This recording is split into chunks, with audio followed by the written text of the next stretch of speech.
Gue yakin sebagian besar dari lo udah banyak banget denger berita soal wabah coronavirus. Sebenarnya kenapa sih bisa muncul virus baru yang sebelumnya belum pernah ada sama sekali di bumi? Kenapa juga virus ini bisa nular dengan sangat cepat? Lalu, apa aja ya aspek medis yang perlu lo ketahui tentang virus ini? Gue Dr. Krisna dari 1% kembali lagi di video mengenai kesehatan fisik. So, pertama-tama, gue mau mengingatkan lagi bahwa coronavirus yang sedang mewabah ini punya dua nama official, yaitu Novel Coronavirus atau nCoV dan SARS-CoV-2. Jadi, keduanya sama aja. Sementara itu, penyakit yang disebabkan oleh virus ini disebut juga sebagai COVID-19. Nah, lo pernah bertanya-tanya nggak sih, kenapa ya bisa muncul virus baru seperti nCoV ini? Jadi, sebagian besar penyakit infeksi akibat virus baru yang terjadi di manusia sebenarnya merupakan virus-virus yang berada di hewan. Pengetahuan kita mengenai virus-virus yang ada di hewan ini amat terbatas, bahkan pada hewan terdomestikasi atau hewan peliharaan.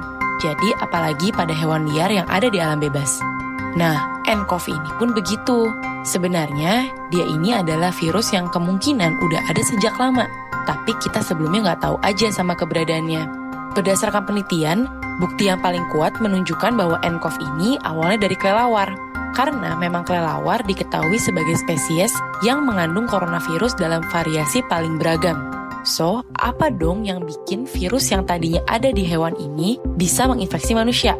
Nah, ada dua aspek penting. Yang pertama adalah adanya kontak antara hewan dengan manusia, serta kemampuan adaptasi virus itu sendiri di inang yang baru. Dalam hal ini adalah manusia ya. Kelelawar yang mengandung nCoV berkontak dengan manusia di Huanan Seafood Market di Wuhan, dan nCoV ini memiliki kemampuan adaptasi di tubuh manusia. Akibatnya bisa terjadi penularan nCoV dari manusia ke manusia lainnya tanpa harus ada paparan dengan kelelawar. Pertanyaan besarnya adalah, kenapa sih penularannya bisa cepet banget?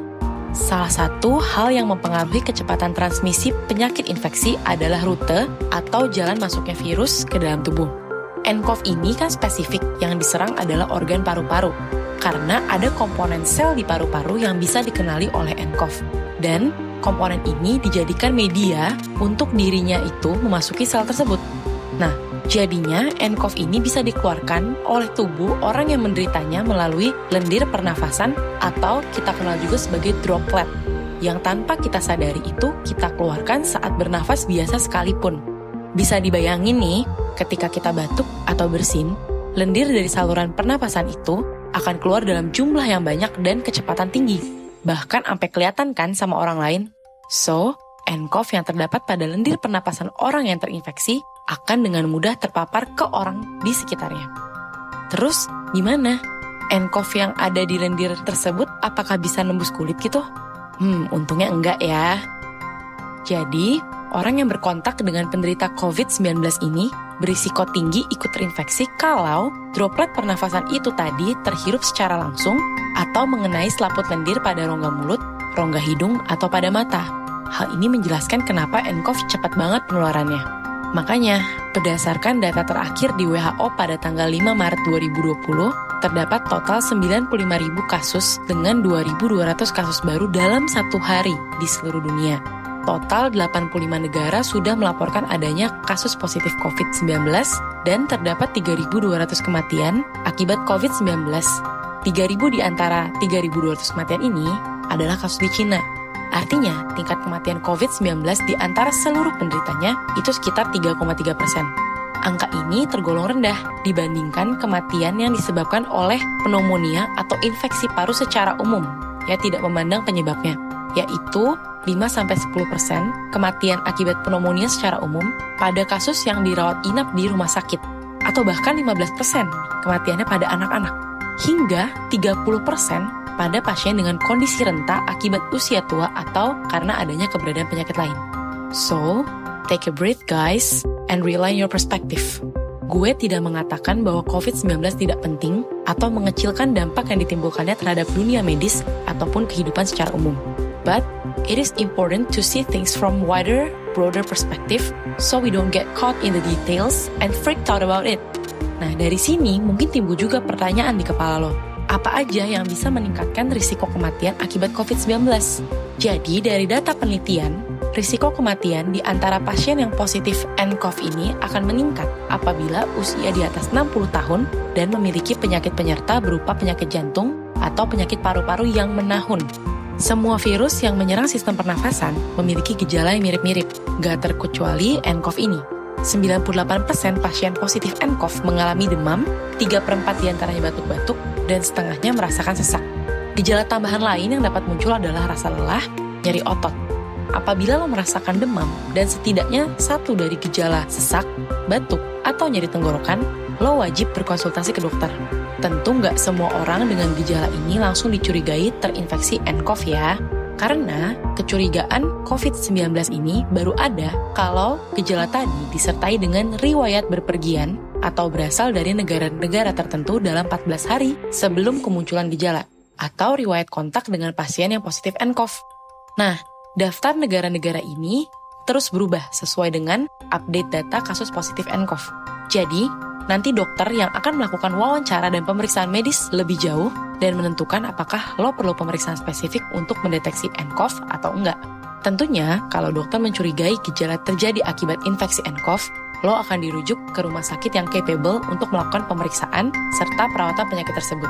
Kementerian Kesehatan Republik Indonesia udah mengumumkan 100 daftar rumah sakit yang menjadi pusat rujukan kasus COVID-19 di seluruh Indonesia.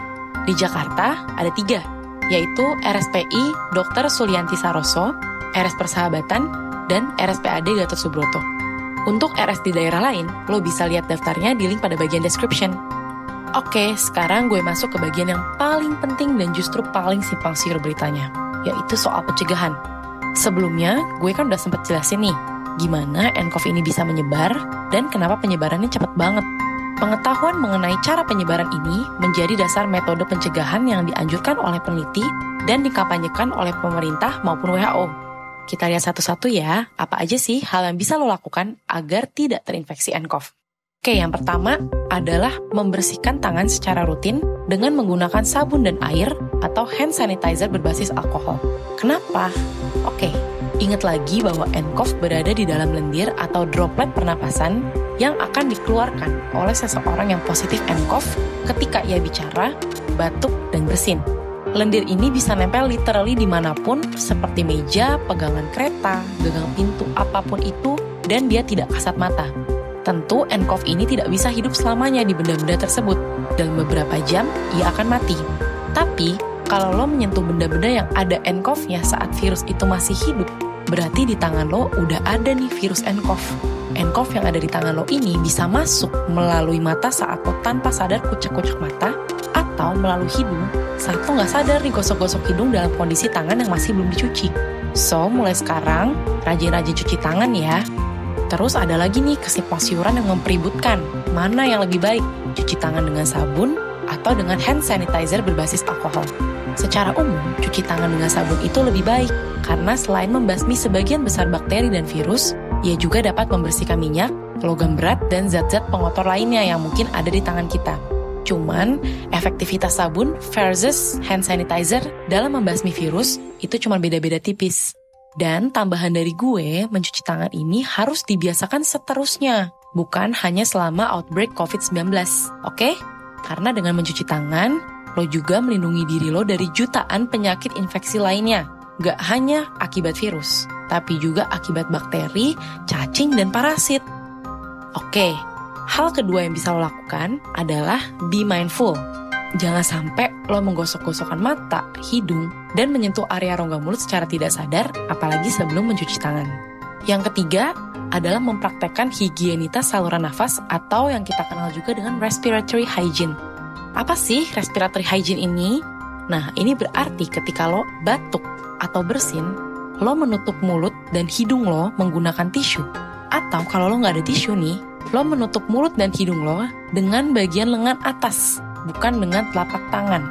Tisu yang lo pakai buat nutup mulut dan hidung tadi, misalkan lo punya tisu, itu segera dibuang dan langsung cuci tangan. Begitu pula kalau misalkan lo menutup mulut dan hidung, walaupun dengan lengan atas nih, lo tetap cuci tangan. Hal ini bisa mencegah lendir pernafasan lo yang mungkin aja mengandung virus agar tidak pindah ke telapak tangan lo yang nantinya akan memegang banyak benda, sehingga akhirnya menularkan ke orang lain. Yang keempat, kalau ada orang sekitar lo yang sedang sakit batuk atau bersin-bersin, sebisa mungkin menjaga jarak setidaknya 1 meter. Jarak 1 meter ini adalah jarak maksimal lendir pernapasan orang lain dapat kita hirup tanpa sengaja. Yang kelima, nah ini nih, kalau lo lagi sakit, jangan maksain diri. Istirahat di rumah sampai lo benar-benar pulih. Kalau lo mengalami gejala yang tadi mirip-mirip gejala COVID-19, segera konsultasi ke dokter ya. Khususnya di rumah sakit yang sudah ditunjuk pemerintah sebagai rumah sakit rujukan untuk penanganan COVID-19. Oke, yang keenam, ini yang terakhir tapi nggak kalah pentingnya. Ini yang gue anjurkan adalah, lagi-lagi, take a deep breath. And don't be panic, apalagi sampai panic buying. Setiap lo baca suatu berita, lo harus tetap kritis.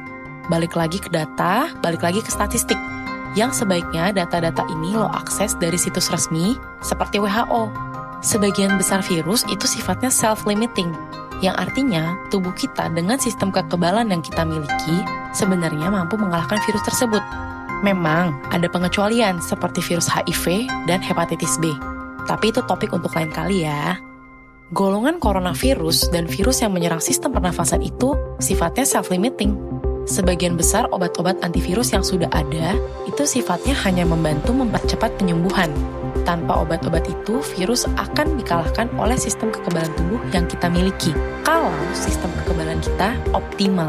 Jadi, lo juga bisa nih mengupayakan agar sistem kekebalan tubuh lo optimal, supaya kalau amit-amit nih, lo kena infeksi virus apapun itu ya, gak cuman nCoV, tubuh lo itu bisa melawan virus-virus tersebut.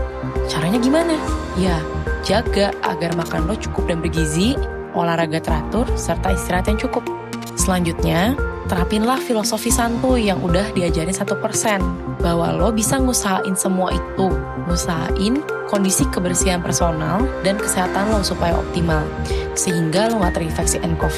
Tapi ya in the end, kalau lo sampai tetap terinfeksi, lo santuy aja. Lo gak bisa ngontrol virus untuk gak menginfeksi lo, karena ya virus ini emang semudah itu penularannya. Yang bisa lo lakukan adalah mencegah jangan sampai lo nularin orang lain. Ya, dengan cara memeriksakan diri lo ke rumah sakit dan bersedia mendapat perawatan sesuai prosedur yang berlaku. Santuy aja. Saat ini, mayoritas pasien COVID-19 itu diberikan obat antivirus yang sebenarnya digunakan untuk jenis virus influenza. Dan tentunya obat-obat pereda gejala seperti obat demam, obat batuk. Dokter dan peneliti medis masih melakukan evaluasi secara ongoing dan real time mengenai efektivitas pemberian antivirus tersebut. Akhir kata, ingat saja untuk tetap tenang tapi tetap waspada. Peneliti dari bidang biomedis itu udah berhasil memformulasikan vaksin serta berbagai obat yang berpotensi efektif untuk mencegah dan mengobati infeksi nCoV. Penelitian ini sudah melewati tahap awal dan diharapkan dalam beberapa bulan sudah dapat diproduksi secara massal. So, let's be hopeful and fingers crossed. Sekian penjelasan gue soal COVID-19 dalam video 1% edisi kesehatan fisik. Gue, Dr. Krisna, undur diri dulu dan see you next time.